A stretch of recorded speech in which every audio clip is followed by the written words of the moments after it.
Ben ritrovato a Giovanni Del Ben, il nostro medico forense. Grazie e ben trovati anche a voi. La nostra vita è caratterizzata dall'invecchiamento, un processo che inizia dopo la crescita e va avanti e che vogliamo gestire al meglio, dato per scontato che l'alternativa all'invecchiamento non piace a nessuno di noi. Ci sono varie tappe nella vita e possiamo dire che una persona raggiunge la vecchiaia oltre la soglia dei 75 anni.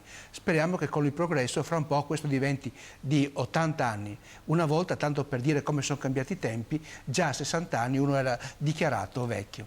L'augurio per tutti, non solo per la singola persona ma per la società, è che invecchiamento non significhi necessariamente disabilità gravi, perdita dell'autonomia o dell'autosufficienza e quindi che questo invecchiamento sia sano o attivo. Per le famiglie e per la collettività il brutto invecchiamento, specie se precoce, vuol dire aumento di bisogni assistenziali e di costi importanti.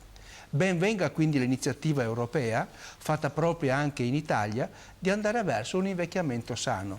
Anzi, per essere più vicini a noi, la Regione Friuli Venezia Giulia ha fatto una recente legge regionale, la 22 del 2014, con la quale vuole promuovere l'invecchiamento attivo, cioè con le persone in attività e inserite il più a lungo possibile nell'ambiente sociale.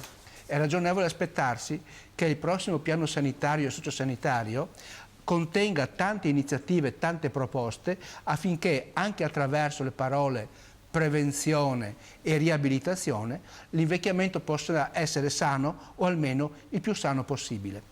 Certamente ci dovrà essere anche il coinvolgimento dei comuni e delle associazioni.